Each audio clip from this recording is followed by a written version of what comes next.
বিপ্লব রক্ষায় কাজ করে যাবে। আমরা দেখতে পেয়েছি আজকে বঙ্গবাজারে আমাদের ঢাকা বিশ্ববিদ্যালয়ের মেধাবী শিক্ষার্থী এবং সাংবাদিক সমিতির সভাপতি আল সাদি ভুইয়া সহ অনেকের উপর বর্বর হামলা করেছে সন্ত্রাসীরা। আমরা আজকের এই টিএসসির রাজীব ভাস্কর্যের পাশ থেকে বলতে চাই, যারা এই সকল সন্ত্রাসের সাথে জড়িত, যারা এই সকল হামলার সাথে জড়িত, তাদেরকে অনতি বিলম্বে গ্রেফতার করতে হবে। প্রিয় সহযোদ্ধারা, আমি কিছুক্ষণ আগে সাদি ভাইয়ের সাথে কথা বলে এসেছি। সাদি ভাই স্পষ্ট করেছেন সেখানে আসলে কারা হামলার সাথে জড়িত।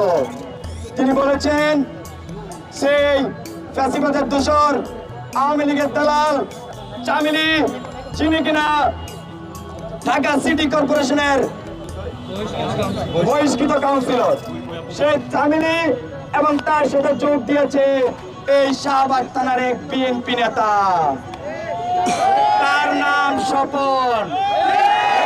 আসলে চাঁদাবাজরা মিলে ঝিলে চাঁদাবাজি করে।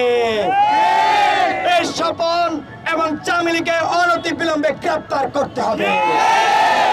বৈষম্য বিরোধী ছাত্র আন্দোলন আপনারা দেখেছেন স্বৈরাচার শেখ হাসিনার বিরুদ্ধে রক্ত দিয়েছে, আর এসব চাঁদাবাজকে রুখে দিতে আমাদের বিন্দুমাত্র সময় লাগবে না।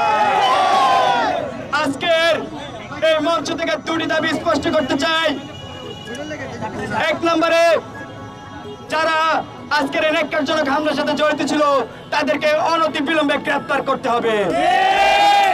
আমাদের দুই নম্বর দাবি, সারা দেশে যে সকল স্থানে সিন্ডিকেটের মাধ্যমে চাঁদাবাজি করছে, যারা বিভিন্ন দলের নাম ব্যবহার করছে, তাদেরকেও আইনের আওতায় আনতে হবে।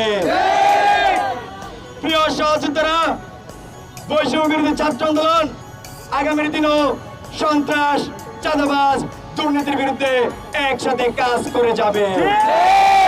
এছাড়াও আমরা বৈষম্য বিরোধী ছাত্র আন্দোলন অতি সত্বর সারা দেশে একটি কুইক রেসপন্স টিম গঠন করতে যাচ্ছি, যার মাধ্যমে যেখানে সন্ত্রাস, চাঁদাবাজ, দুর্নীতি দেখবো, সেই কুইক রেসপন্স টিম অতি দ্রুত সেখানে রেসপন্স করবে।